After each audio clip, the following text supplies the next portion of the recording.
Now, here we were last time looking at three images, and here I would briefly look at them. There is the lion, there is the Russian opposition leader Alexei Navalny, and then there is the famous cartoon that cost several lives.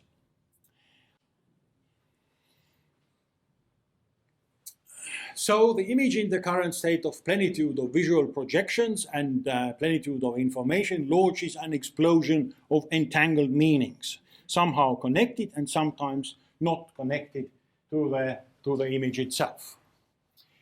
There was here is a second image which has several political meanings in it, which we can actually investigate and say with high probability, where everything I was talking about previously was an interpretation of the meanings. Here we can say at least some of these meanings have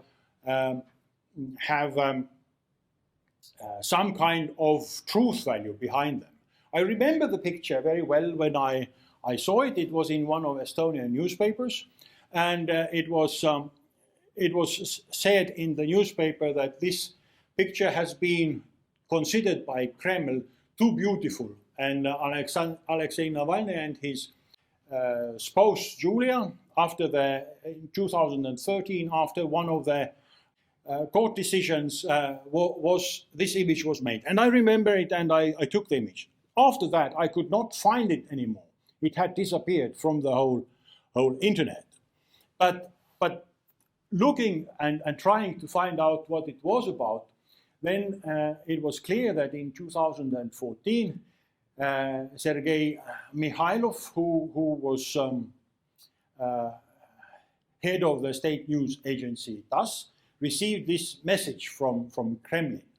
According to the opened emails or hijacked emails, Prokopenko from Kremlin said that this picture makes visible Hollywood and success, and also asks the head of the news agency, why are you doing this? And the email 6 minutes later from Mikhailov said, we'll fix it, thank you.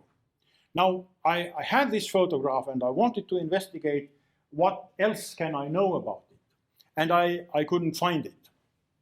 So I decided that if Kremlin head of overseeing propaganda is not happy or glad with this image, what would be the official imagery of this state news agency? So I decided to do a small experiment. I thought I'll take the first three images that correspond to the TASS news agency and has a search word Alexei Navalny in them. And here are the three images. The first ones, I have not made any decision which the images are, but I think they are rather clearly showing how the image has this value direction and how this value direction is carefully operated, orchestrated, and presented. The first one, the second one, see all of them are the official news agency, and the third one. Just three. You take the first three and clearly one can see how this value direction has been operated, and the emails show us how the process really in practice is done. But then I found an even more sweet picture of Alexei Navalny in the European magazine, and it was even more better than the previous one that I couldn't find, which clearly indicates how these different value directions in poetic image are used for political and other reasons in mainstream media, which is of course no surprise to us. And of course the sad image here from Charlie Hebdo, which shows that the meaning, that the image is a crucial thing which can come to existential meaning. And 12 people are dead because of that image. Although the image has no power of its own, only the entangled meaning system that in a way stretches all over the globe. We are connected. And if this image would have been, as Denmark still tries to protect free speech, would have been in Danish context 20 years ago, nothing would have happened. But here we clearly see how the images become existential, and it is not a game or a fun, but it is dead serious in the direct understanding of the word. So certainly the images do have their own value system, and the value system here was taken over by a totally different field of meanings, and it used to be deadly. So the image could not really take the premeditated direction which was proposed by the author in Charles Hebdo.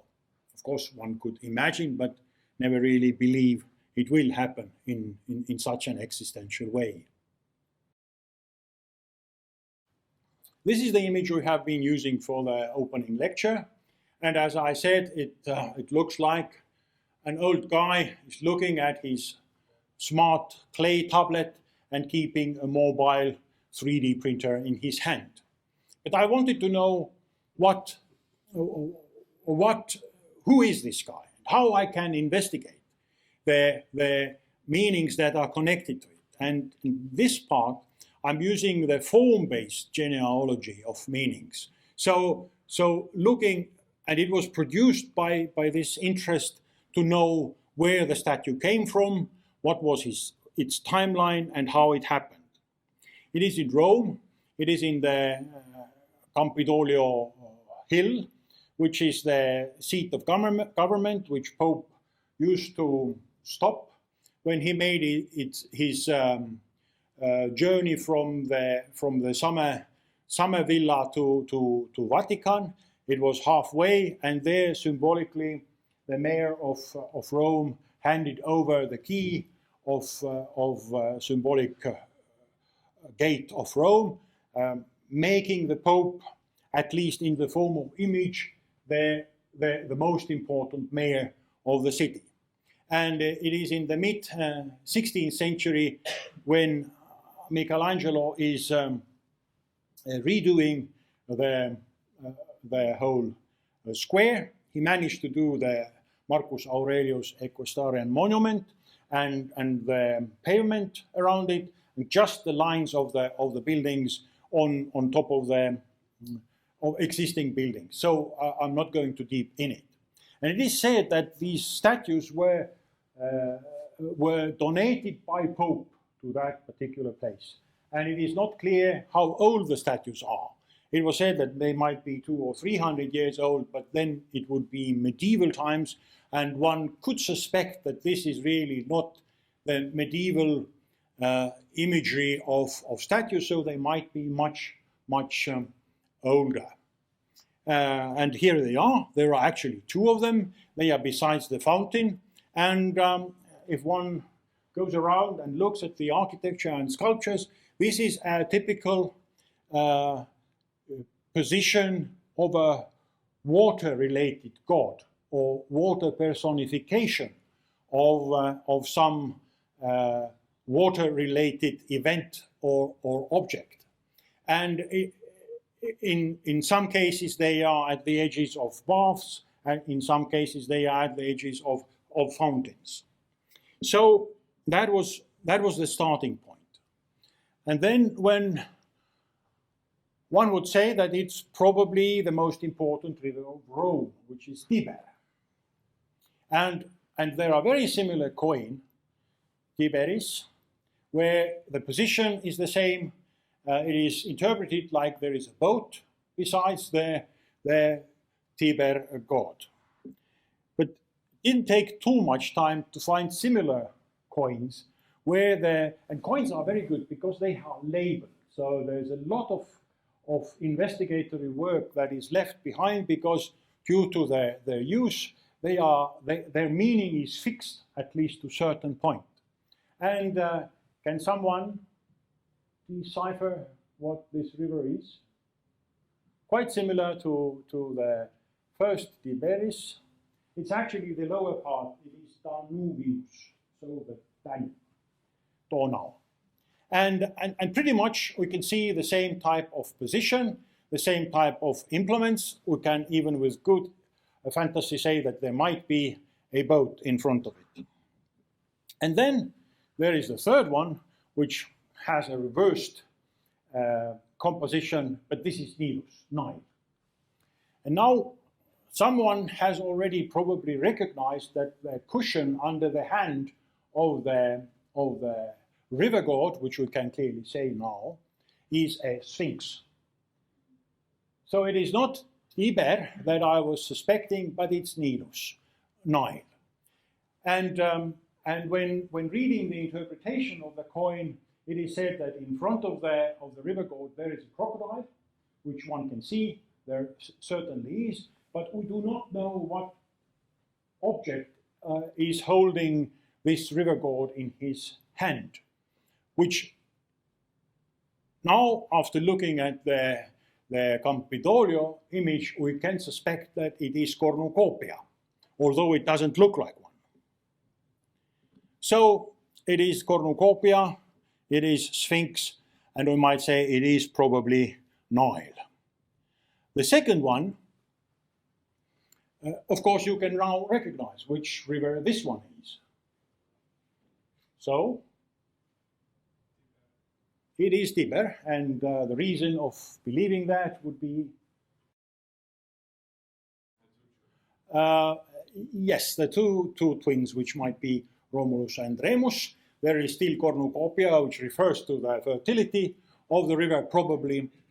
But now the historical information becomes handy, because it actually was not the statue of Tiber, it was the statue of Tigris.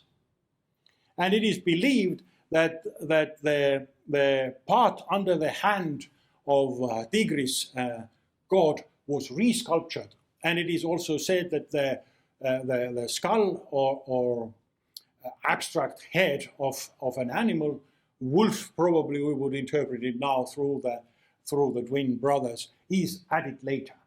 So Tigris had lost its global importance at that moment in the 16th century, and it was transformed into Tiber. So now the Campidoglio has two river gods, both of them holding these cornucopias. We can also find another depiction of Nile, where we clearly can see that there is a crocodile, and we can clearly see now, also with the knowledge of cornucopia, that the thing he's holding in his hand probably is cornucopia. But on the right-hand side, we see a Greek depiction of a similarly positioned man holding a drinking saucer and cornucopia. Any suggestions from the history of mythology? Who might that be? I'll come back to that in a minute. Then there is the Egyptian coin, where we can see, I would interpret it as cornucopia under the hand of the lady, in this case. And there are two elements which do not fit into the genealogy of our image. One of them is the Diet symbol of columnar system of four capitals, which then refer to the four cardinal directions of the world. And in front of it, I would interpret that this is a stork. When I have been looking at the primordial history of Estonian building, there are several myths about storks, black storks, by the way. And they are considered to be the sacred birds that bring the soul from the other side. Usually they bring it into sauna building where the baby is delivered. And very often the dead person was, or dead person certainly, but even the dying person was taken to sauna where his soul could depart. And black stork was that departure. So I in a way thought that this is Finno-Ugric understanding of sacred birds. but it actually is not, because the Egyptian understanding of stork as soul, departed soul that needs to be brought and taken back, is already set there. So the meaning of a stork has migrated through, and I have no knowledge of it, how complex this migration might have been, but it has migrated from Egypt through the northern part of Siberia, through probably the German tradition, which also holds stork as an important baby-bringing bird, has migrated into the older traditions of Estonian myths that go back at least 1,000 to 2,000 years before Christ. I would even say 3,000 years, because this is the birth moment of this particular architectural space called Sauna. Nevertheless, we are going further, and we can see this cornucopia and now slightly differently positioned figure on a chair or on a throne, again with something in her hand that, and I interpret it as a lady, something in her hand that we can't put our finger yet. But now this comes from 400 years, even more than 400 years before Christ, and this depicts the scene of Persephone and Hades, Idas in Greek. And Idas definitely is keeping in his hand cornucopia, which etymology you can see down there. The legend goes that the mother of Earth, Gaia, had a daughter, Persephone, which was related to the soul of the crops, the soul of wheat or other crops. And Hades, the master of the other side, master of the realm of dead, abducted her and forcefully made her his wife. And here she is depicted having been abducted and living in the other side. Mother Earth got extremely angry, and she stopped anything that is fertile on Earth. He even stopped rain, which was fertilizing the earth for the crops, and hold it in this standstill until everything was wiped out and Hades was forced to give the daughter back. But as she had become forcefully his wife already, the agreement was made between this world and the other one that 2/3 of the year Persephone will stay in the other side, in the realm of death, and 1/3 of the year she will come out and have the beautiful spring and summer and autumn within human realm.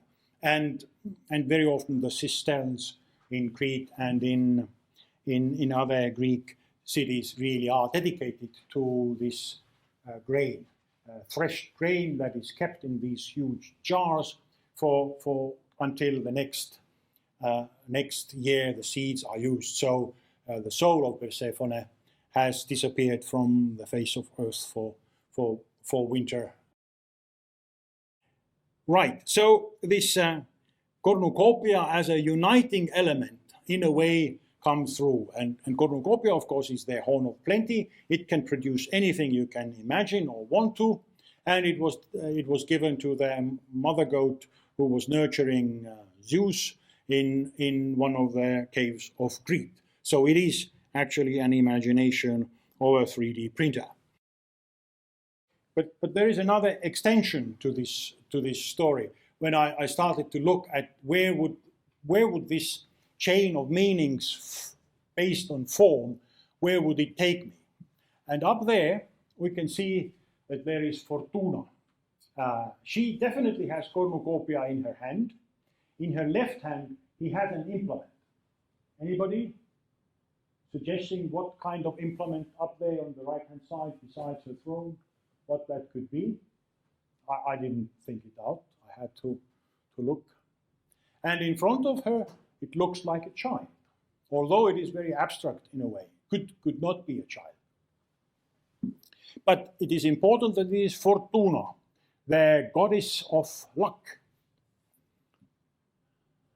And here we can clearly see already that there is a child in front of her. There is this implement still there. It is still Fortuna, cornucopia as a fertility or rich, the size of richness. And it continues in several of coins in one or the other form, definitely having the same repetition of cornucopia. And then we see a rather modern Amorum vignette on one of the prints, and the elements we have been talking are there. Now you can probably decipher what this implement is. It is a steering oar. So it is the thing you steer your boat with.